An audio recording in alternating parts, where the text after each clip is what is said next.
One of the most frustrating parts of dry fly fishing is having a fish refuse or flat out ignore your fly. You've matched the hatch as best you can, you've got a great presentation, and the fish are still treating your flies like the celery and carrots on a plate of buffalo wings. No one's eating that. Well, the fish might be refusing your flies because they're eating emergers and not adults, and if you don't know the difference between those two, don't worry. On this episode of Untangled, we're wrapping up our two-part series on fishing small dry flies with an in-depth look at fishing emergers. You'll learn what these flies are, how to use them, and when to fish them so you got a better chance of putting more fish in the net. This is Untangled, fly fishing for everyone, presented by Ventures Fly Co. Hey everybody, welcome to it. This is Untangled, and I am your host, Spencer Durant. Back this week with part 2 of our series on fishing small dry flies as we round the corner and really get into dry fly season here. I'm getting excited for it. I was out on the water just yesterday, as a matter of fact. There were midges hatching everywhere. There were even a few blue wings on the water. The fish were up and eating them. I couldn't catch any of them. It was really tough fishing. And then I also left my box of dry flies back at the truck for some reason, and we were floating, so I didn't have a way to get back to the truck very quickly. So I had to make do with whatever random flies I had kicking around in my pack. And, I made do. I got some shots on some fish, and it just felt good to be throwing dry flies yet again and really getting back into it. So last week, we spent a lot of time talking about small flies in general, including cripples, one of the most underrated fly patterns out there. But we went over a lot of why fish eat small flies, the type of small flies that you're going to run into. So I would definitely recommend watching or listening to that show. It's episode 170. In addition to today's show, it's going to add a lot of depth to the conversation. I don't want to retread everything that we learned last week, this week, because then this show would be like 4 hours long. And I know there's some of y'all out there who wouldn't complain about a 4-hour episode of Untangled, but I might need like 5 intermissions to record something that massive.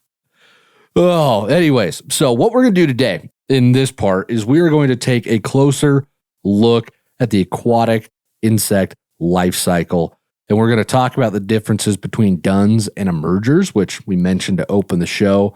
And then we're going to dial in how we fish emergers, when we fish emergers.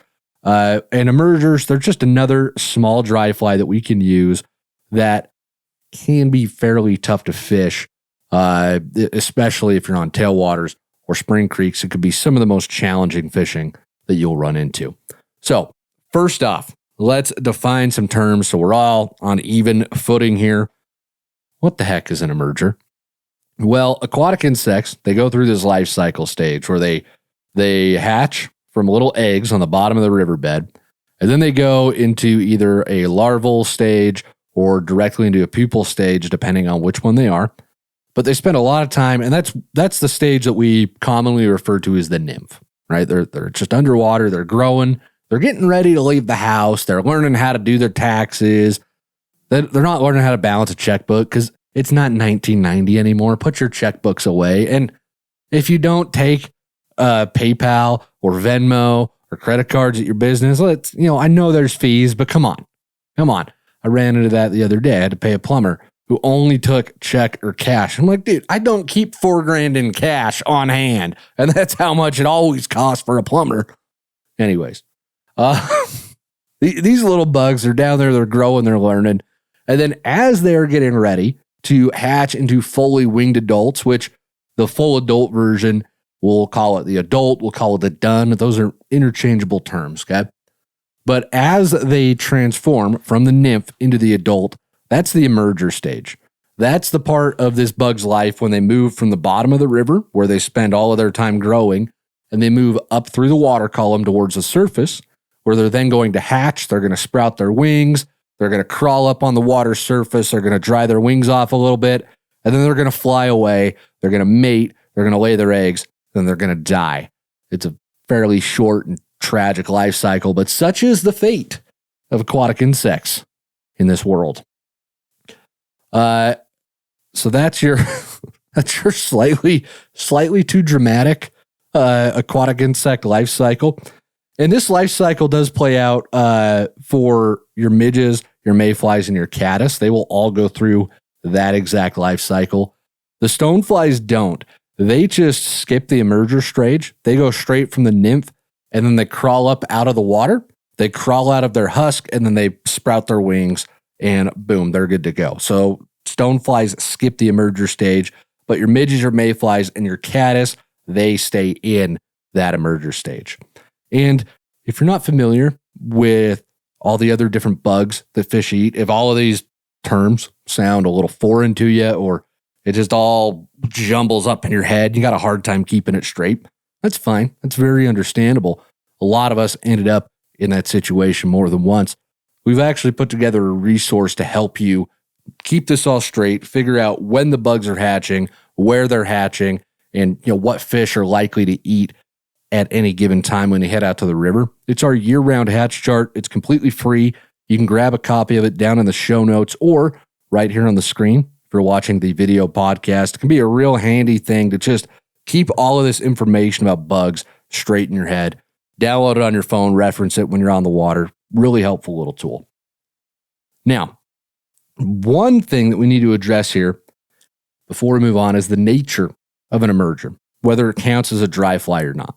Because I've mentioned this before that I lump emergers in with dry flies, and some people ask me, well, shouldn't it be like a nymph or shouldn't it be a wet fly or whatever? If we really want to, pick at every little thing, probably we should come up with a different classification for it entirely. But in this case, we're talking about fishing emergers that are riding on or just below the surface. So the way that you fish these flies, the way that you move them through the run, the way that you rig them up, it's exactly like you're fishing a dry fly, a dun. It's exactly like you're doing that.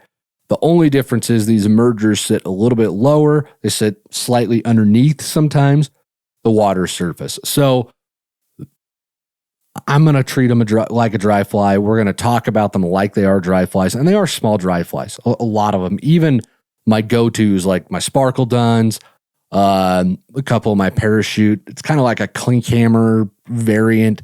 They sit low in the water, but a little bit of them sticks up out of the water so you can see them and watch the fish coming to eat them. It feels like dry fly fishing to me, so we're just going to call them all dry flies and lump them in there, okay? There are emerger patterns that are designed to be fished lower in the water column. Some of your soft hackles, some of your wet flies can be swung, and they are fantastic at imitating emergers. But that's a different style of fishing than what we're talking about with these picky fish that are sipping emergers. We'll get into that maybe in another episode, but we're really just focusing on the emergers that you fish and use and apply in situations just like a dry fly. The only difference is, right, they're just sitting a little bit lower. Now, there are some emerger patterns that are designed to sit a lot lower in the water column. They represent the very beginning of the emerging stage, maybe right as that bug is starting to leave the riverbed and move up through the water column, or maybe right before it reaches the surface, its wing case is starting to sprout a little bit. You can represent different stages of that emerger phase with a lot of different flies. The WD-40 is a good example. It's a really slim fly with a little bit of a tail and then a relatively bulky wing case that looks like the wings are just about ready to burst off of that fly. And you can fish that low and deep. You can fish it really shallow. It just depends on where the fish are eating, the stage of the hatch that you find yourself in. But it's a versatile fly that can mimic different stages of that emerger. But the WD-40 is a nymph. It's not a dry fly. You don't fish it like a dry fly. Okay. But for this show, again, we're specifically talking about the bugs that we would fish higher up in the water column, our sparkle duns, our clink hammers, things like that. And now that we understand that, we know this is the style of emerger we're talking about, it's time to talk about when we're going to fish these emergers. Now, you will know if emergers or if fish are eating emergers or if they're eating duns based on the way they rise up to take a fly off of or very close to the river's surface. This is called a rise form. And when they come up to eat, fish will make distinct rings. They will make distinct disturbances that tell you if they're eating that dun or if they're eating that emerger. Okay. The rise forms, pretty simple to decode once you know what you're looking for. If the fish are eating the adult, if they're eating something that is riding on top of the water, the fully formed adult fly, you're going to see their nose break the surface. You might see their entire head break the surface. And generally, it's going to be a bit louder, a bit splashier of a rise, especially with smaller fish. It will be pretty noisy, pretty splashy, pretty loud. Okay? Emergers, on the other hand, remember, they're not quite all the way out of the water surface. They're stuck in the surface film. They're right below it. So the fish doesn't need to break the water surface to eat every emerger. So a lot of times the fish will just come up, they'll open their mouth right below the surface. So you'll see that dimple that looks like a fish rising, but you don't see the head break the surface. You just see a little dimple on the water. And then as the fish straightens out, settles to go back down in the water, its dorsal fin and its tail fin are going to break the surface. You don't see the head, but you see the dorsal fin and the tail fin. It's a much quieter, much more subtle rise. And that is the dead giveaway that they're eating emergers and they're not eating duns. Now, when you start out, it's really, really simple to get into that situation of you go to the river, you see what looks like fish rising, you tie your fly on, you're really excited, you're getting into the dry fly hatch that Durant guy talks up all the time. And then 2 hours later, you haven't caught anything, the hatch is over, and you reckon Durant's full of crap, and you're going to leave a nasty review about his podcast somewhere. Yeah, that's actually happened. But kidding aside, right? You go there, you see fish rising, and they ignore your fly. Or they just flat out act like you don't even exist, right? They're giving you not just one middle fin, they're giving you both middle fins, like, hey, you're not doing it right. But you can't figure it out because you've matched the hatch. You see mayflies buzzing. You've got a mayfly done on. You've changed the size. Your presentation's perfect. You've done everything you can do and nothing. And that is frustrating. It's discouraging. It's every adjective you want to throw at it. But a lot of the times it's because, especially when you're new to this, you didn't pay attention to the rise form. You didn't pay attention to what stage of the hatch are these fish keyed in on. Are they eating the adults or are they eating the emergers? And even when there's a lot of adults on the surface, even then, the fish might still be eating those emergers. Okay? Because sometimes it's a little bit easier meal for them. They'll go to that versus the adult. It depends on the fish and the hatch and just what's going on that day. But there are many times when I have fished an entire beautiful mayfly hatch only with an emerger on. Okay, so it does happen. Now, with all that said, like I just said, I do keep an emerger or a crippled version of the dun on my rig at all times throughout the hatch, unless the fish get really picky and they need a single dry fly, which we'll get into the rig portion of it in a minute. But again, even as the bugs are hatching, the fish really might key in on those emergers instead of the duns. That's something to just really keep an eye on and to consider. Okay, keep an eye on those rise forms throughout the entirety of the hatch. Okay, and really, one other thing I want to point out here. I think there's one part about fishing hatches, especially with smaller flies, that I feel like it gets lost sometimes in all of the rush to catch fish on dry flies. And that is that hatches are an evolving thing. Okay, it starts early in the morning. Nymphs are starting to move up through the water column. They're moving towards the surface. Then they start emerging. Then they start busting their wings. They start really getting ready to become adults. Then they're on the river surface. Okay, then the bugs fly away. They mate. They return to lay their eggs. They die. So as each stage of the hatch progresses, as you go from the nymphs to the emergers to the duns to the spent wings that have mated and died and are spinning back down to the water surface, it's not uncommon at all to need to switch your rig consistently to match what the fish are feeding on as the hatch progresses. Okay, because the fish might key in on every single life cycle stage throughout the day. You might run into that where they're eating the nymphs, now they're eating the emergers, now the duns, now the spinners. Or you might get into a hatch like I mentioned just a few minutes ago where they eat just emergers all day long. It depends on the hatch. It depends on the fish. The factors that I don't think any of us really understand, but sometimes that's just what they want. But you have to be nimble enough and willing to change your rig throughout the hatch to continue matching what those fish are actually eating and paying attention to those rise forms. That's a key part of it, okay? In my experience, you really do see these big movements towards focusing on one life cycle stage, like clearly moving from the nymph to the emerger to the dun. Usually I see that more in spring creeks, pressured tailwaters, places where there's a ton of bug life and the fish can afford to be more selective about what they eat. Freestone rivers, high country stuff, they'll eat just about anything as long as it's a part of the hatch that they've seen that day. Sometimes they still might get picky, but I usually see that very consistent. They were eating nymphs an hour ago, and now they're eating the emergers. And now an hour later, they're eating the duns. I see that very distinct progression most often with your spring creeks and your tailwaters, okay? So I think that's enough background info on our emergers and sort of all the info you need to know about how or about when to fish them. Let's actually move into how to fish them. So how do we rig these up? How do we effectively take advantage of these little bugs? Well, these flies are small. They'd be pretty hard to see, especially the further away you cast them. And if you're using a style of emerger that sinks fairly low in the water, it's going to be even tougher to see, okay? An RS2 is going to be pretty tough to see in the water compared to a sparkle dun. Because the sparkle dun's got the hair that sticks up on the front, it floats a little higher. That RS2 sits right below the surface film. It's a deadly little fly, but it's a bugger to see, okay? So because emergers are so small and because they're designed to sink low, I almost never fish an emerger just by itself. I'm almost always going with a double dry fly rig of some kind during these hatches.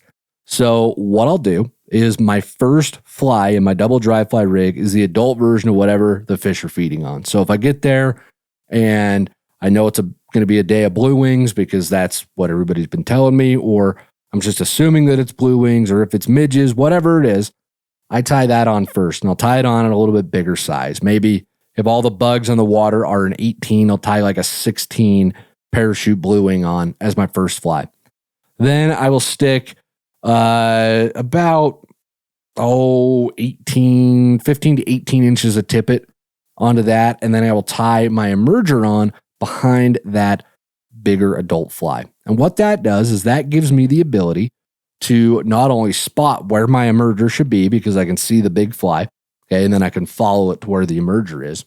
It also gives me the opportunity to use that emerger or that big dry fly as a strike indicator. If it moves, if it hesitates, if it pauses, if it dunks, I know I got to set the hook because the fish just ate my emerger that I couldn't see.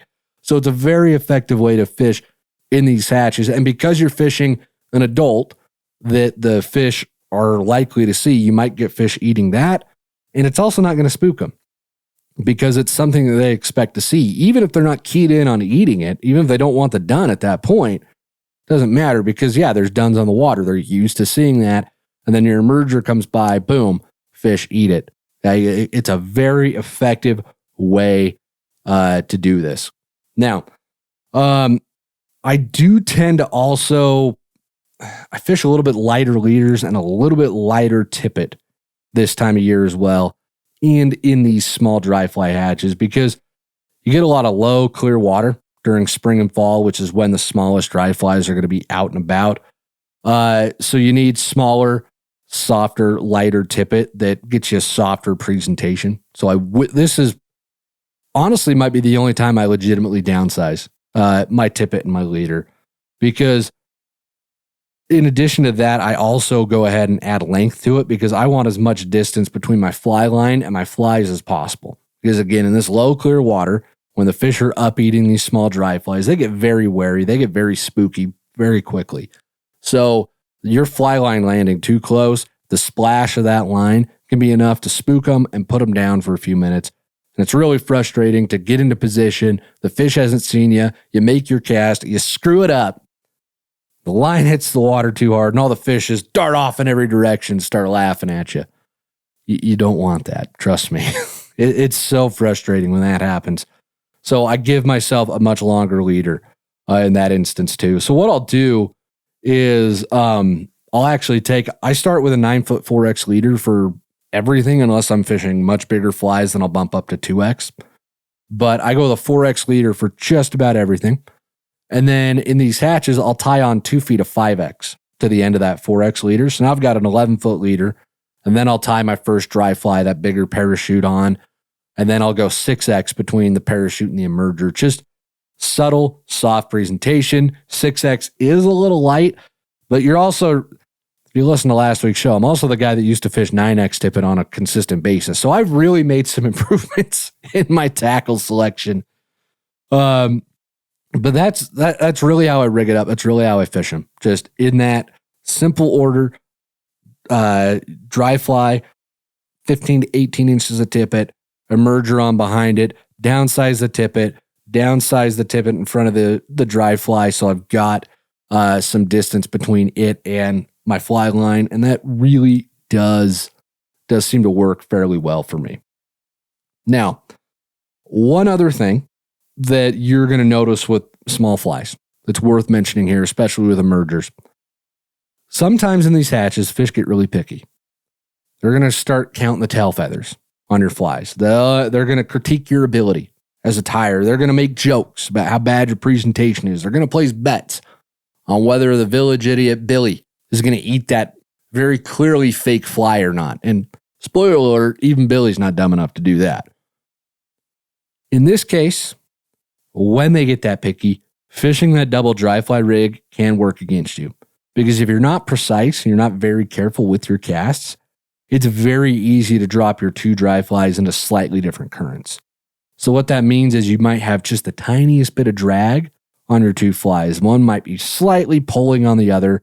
And if you get even drag so small that you can't see it, that micro drag, it's going to be enough that the fish are going to see it and they're going to say sayonara. And it's really frustrating when it happens. It's not fair, but it's kind of reality of it.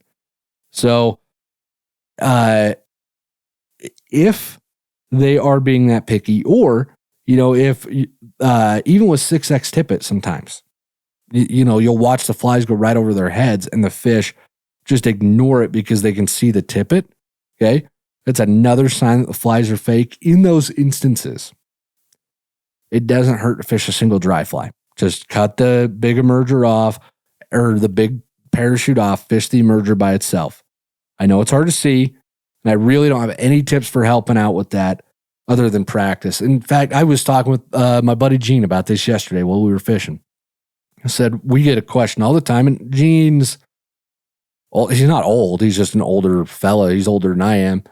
And he's got readers on to see his knots and stuff. So he's definitely, vision ain't the best. I'm not bagging on my buddy Gene. I love Gene a ton. He's awesome.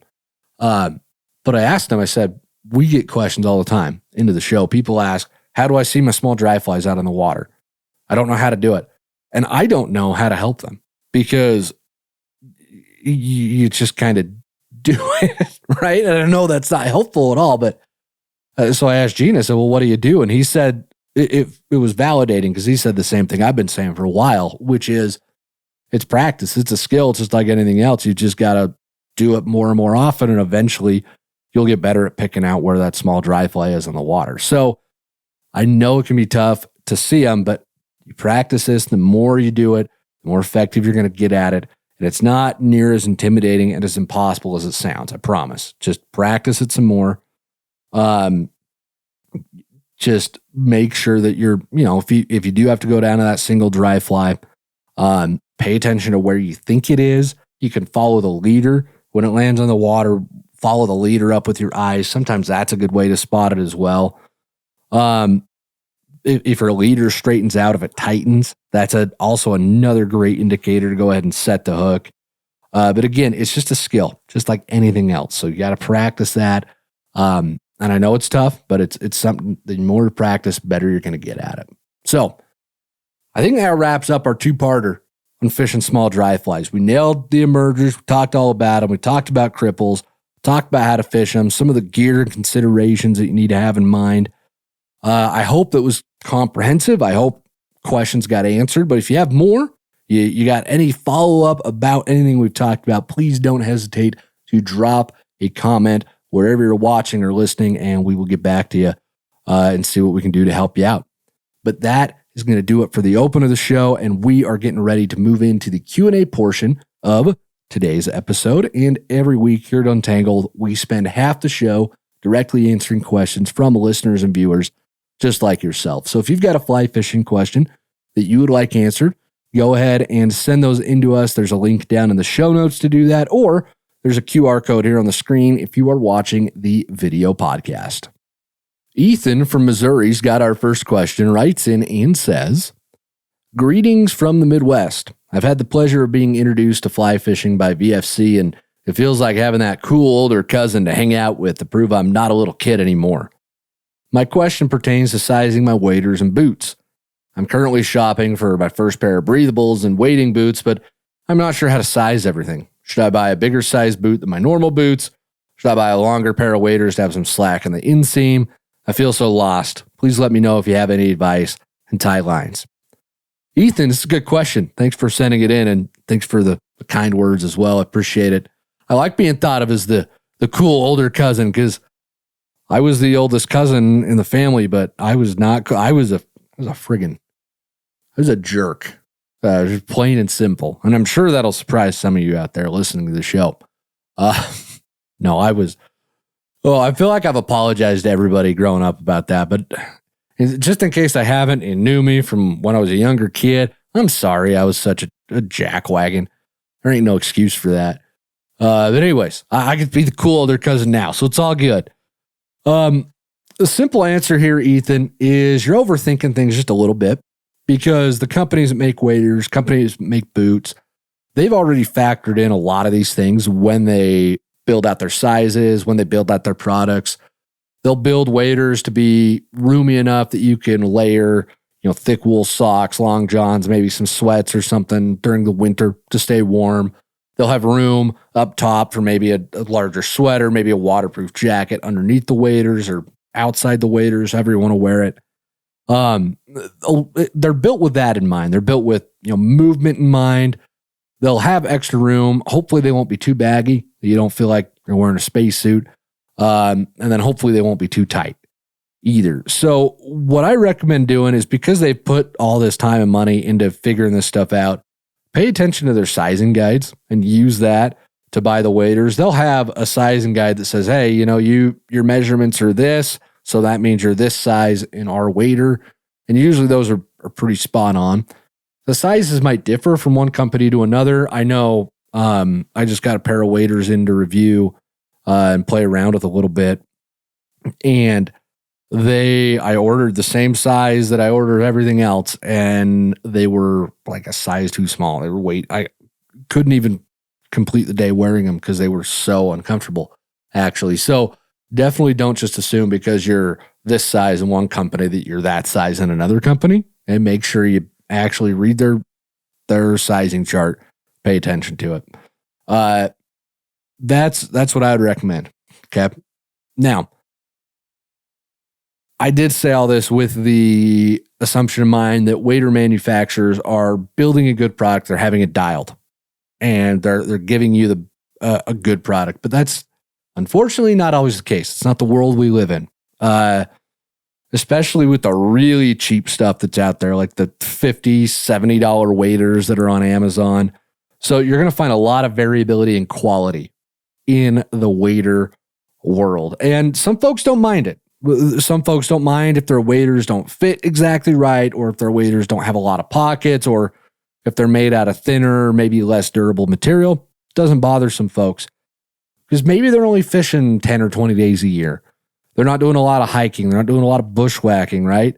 A lot of times in a boat or wading just right in the middle of the river. They're not busting through the brush a bunch.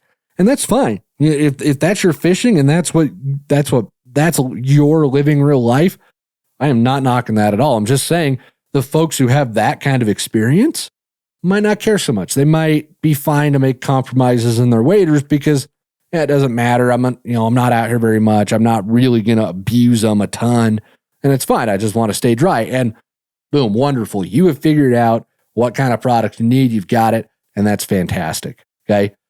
Cheaper waders probably make a lot of sense if that's the kind of angler that you are.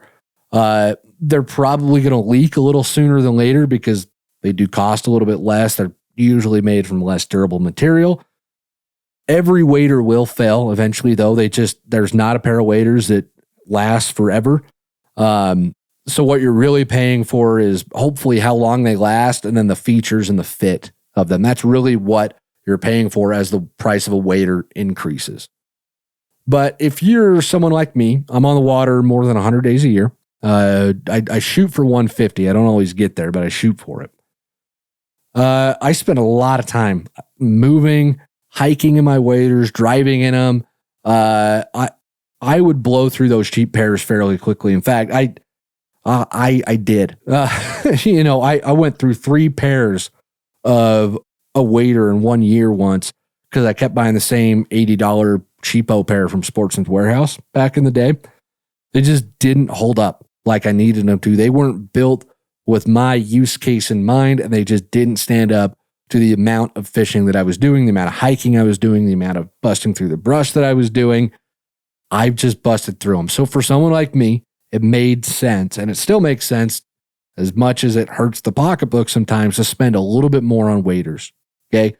Because generally speaking, there's a price range with waders where once you get to that, you've got a really solid pair of waders and you don't need to spend any more. You could spend $800. You could spend $1,000 on waders. They're out there. They're for sale.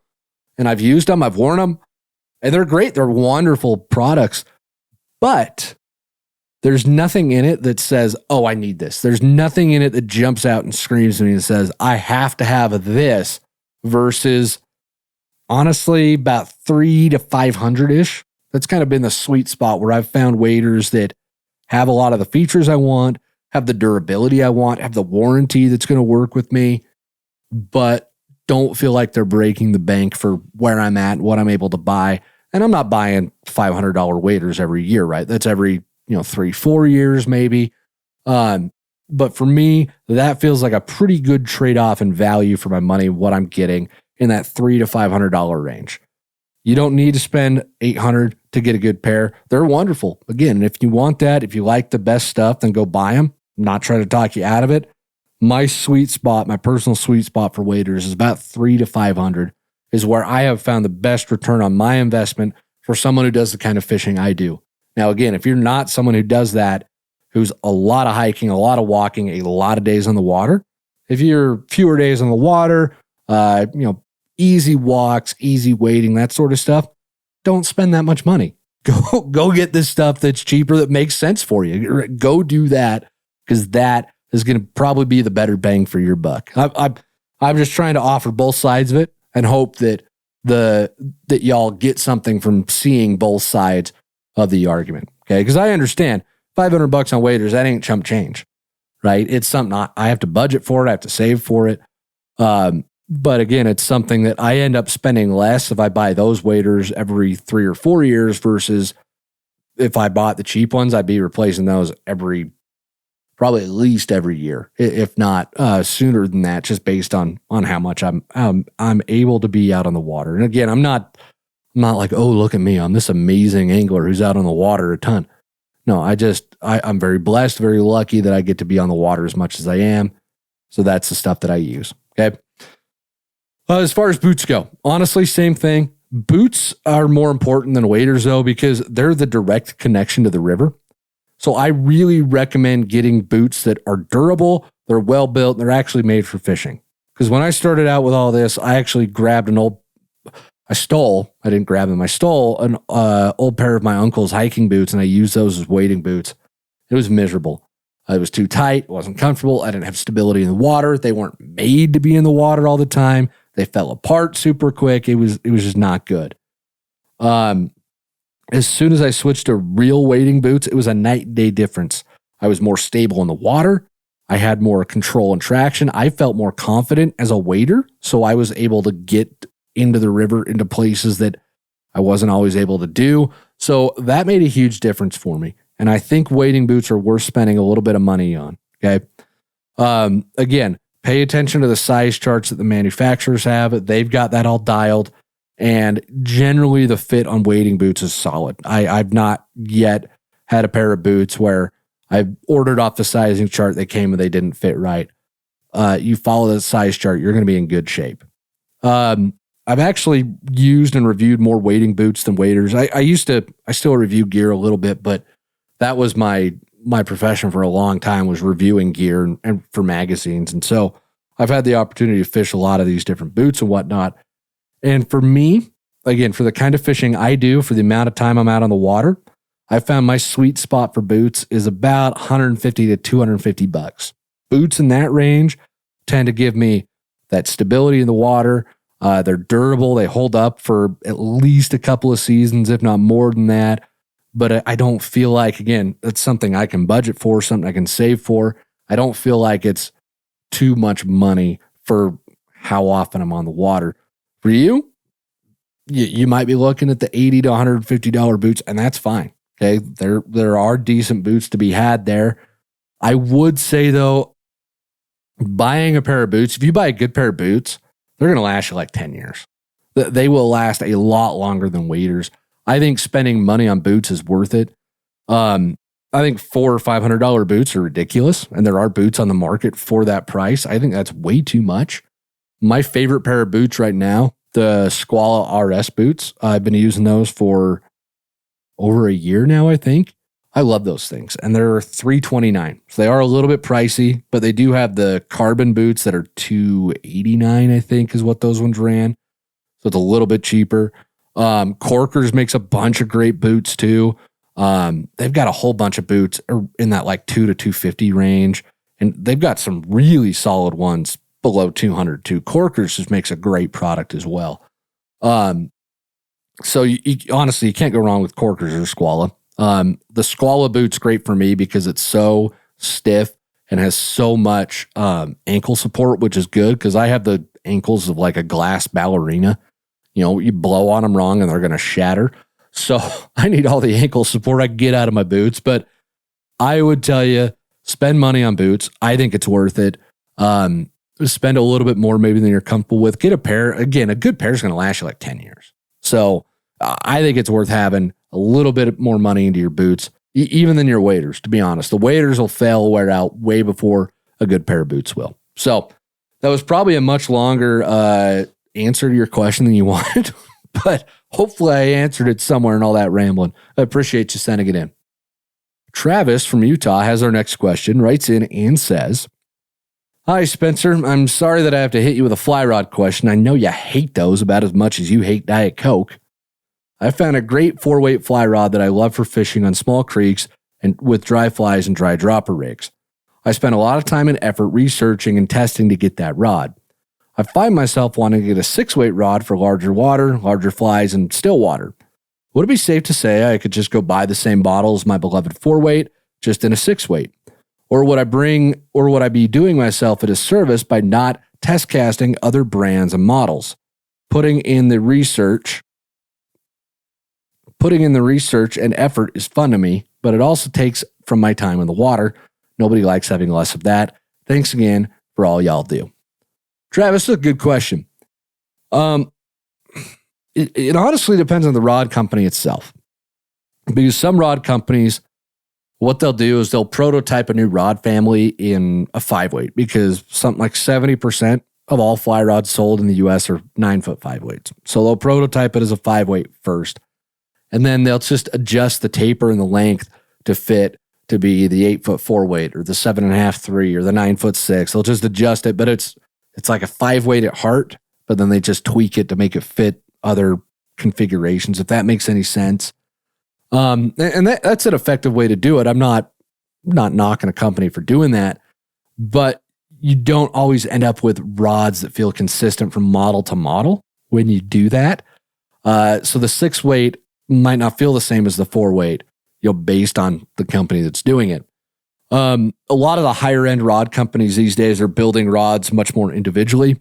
I know rod designers at two of the big name companies, and I asked them both this question last year. We were chatting, and I said point blank, I said, are you developing them just as that prototype, or is every rod individual, but you're trying to get the same feel and action and stress curve throughout the rod? And the latter is what they're trying to do. They want it to all feel the same. So they're not just building one and tweaking it off of that. They're building each model from the ground up to feel and to act the same on the water. Relative to, what it is. You don't want a 6-weight feel like a 3-weight and vice versa, but you do want them to still feel like they're connected, in that rod family. So that's one thing to keep in mind.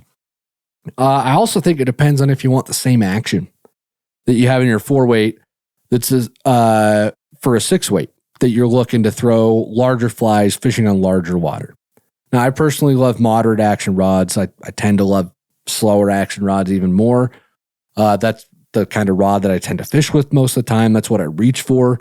But for my streamer rods, I like a faster rod. I like a stiffer rod because they're a bit more effective of a tool with those larger rigs. When I'm buying a new rod, I'm dedicated to one discipline with that rod.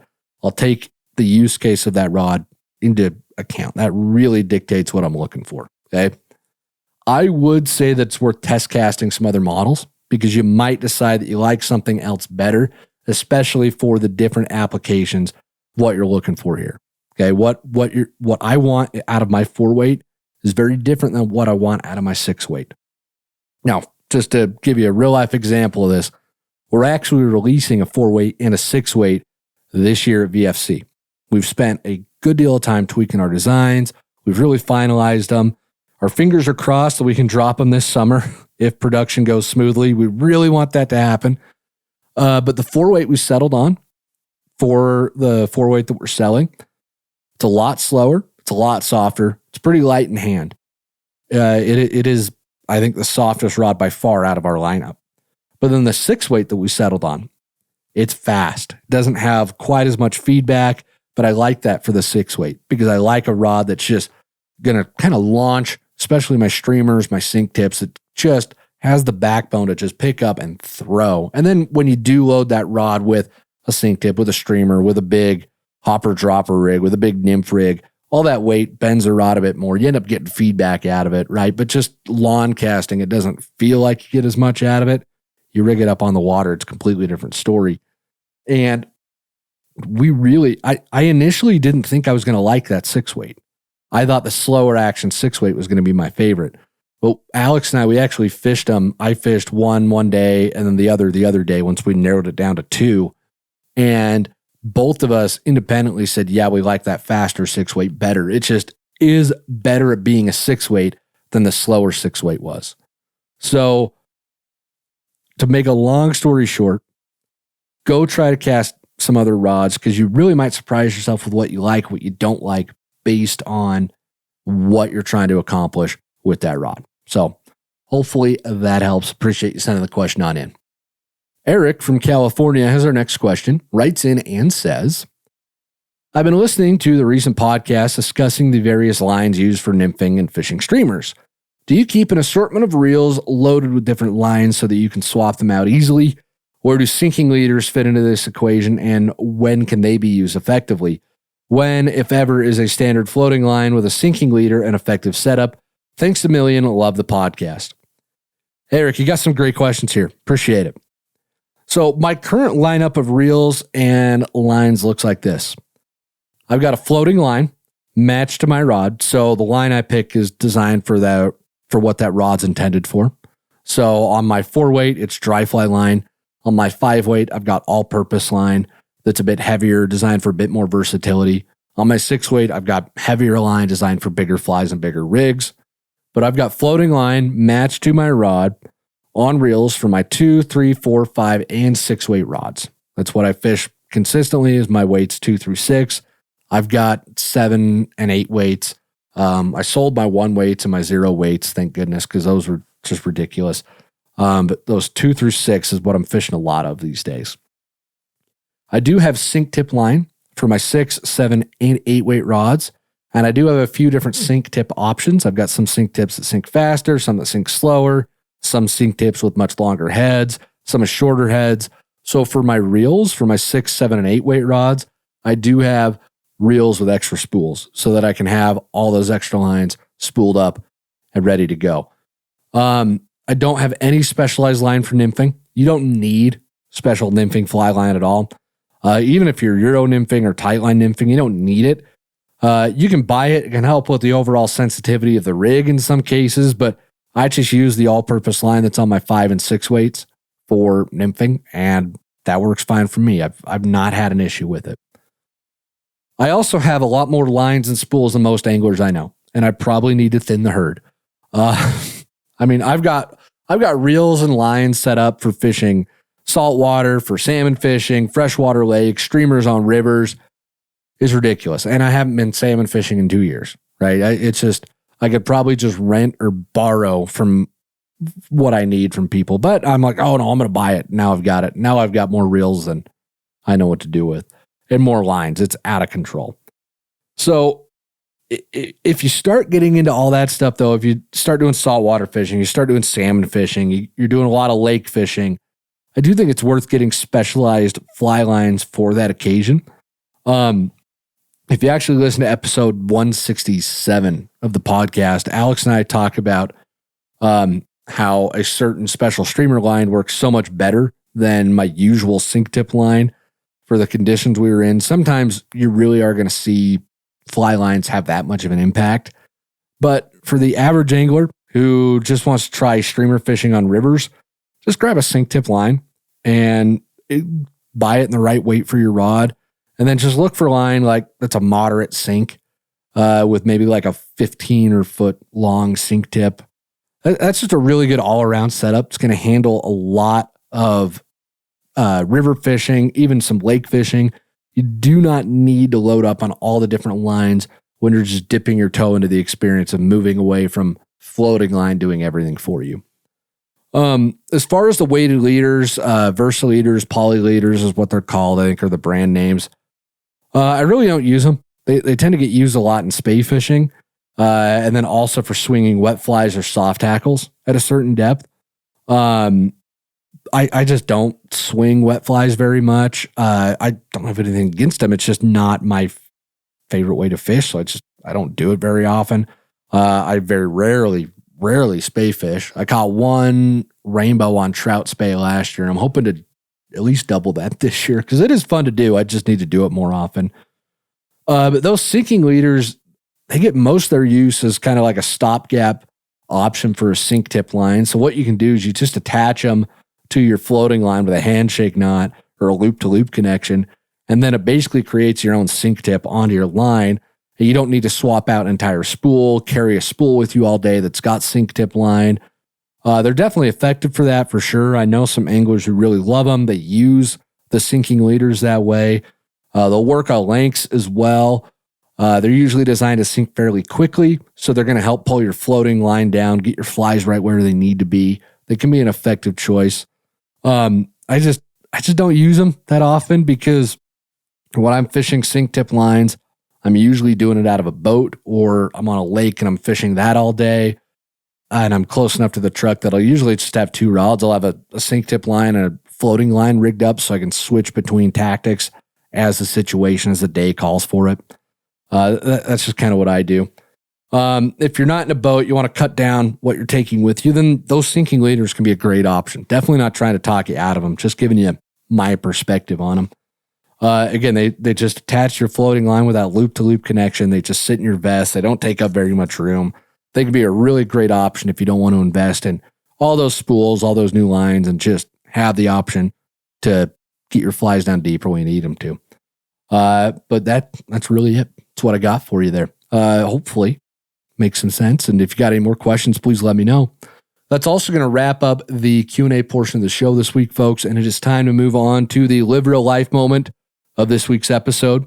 Every week, we end the show by sharing a story and picture from someone in the VFC audience who's out there on the water living real life. We love to see the adventures y'all are up to.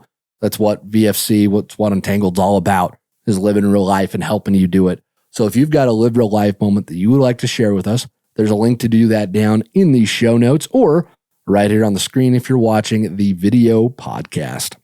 And this week's live real life moment is from Brent, who writes in and says, "My son is about to graduate high school and nearing the end of his teenage years. For the last year or so, he's made a noticeable effort to join my hunting and fishing outings when given a choice.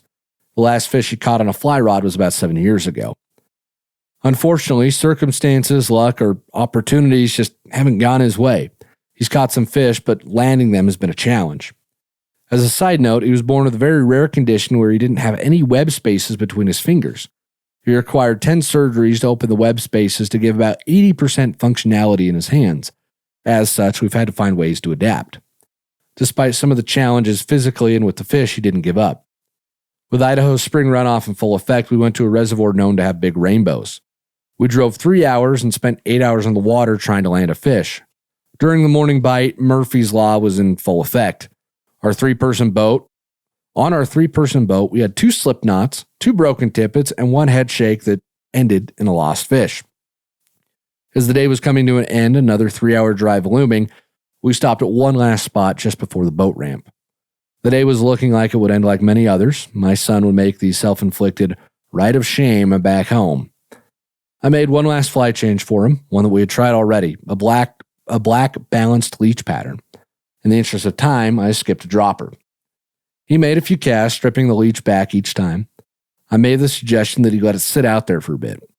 Sure enough, 5 minutes later, his indicator went down and he had a fish on. I coached him through the fight.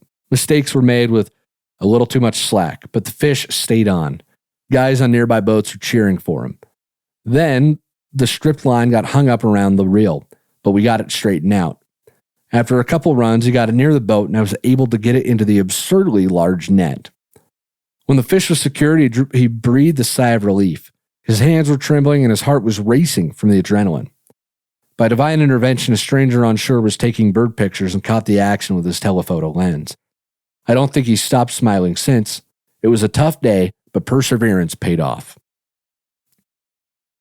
Brent, that is awesome. I love that story, man. That's got to be like top 5 live real life moments we've had on the show. Thank you so much for sending that in. That's just way cool to have that experience with your son, to get that awesome picture. That's fantastic. Thank you so much, man. With that, folks, we're going to wrap the show up this week. Thank you all so much for being here, listening, watching to the show every week. Does more for us than you can know. If you want to help us out even more, tell everybody you know about Untangled. Show them the show. Bring your mailman into the house, set him down, turn it on for him. Right? Don't let him finish his route on time. He's got to watch Untangled. It's more important than the mail. It might be construed as kidnapping, though, so don't do that. All seriousness aside, we appreciate it. Make sure you rate and subscribe to the show wherever you're listening to it. That helps us reach more people as well. And until next week, folks, get out on the water, take advantage of the great fishing that's going on right now. And until next time, live real life.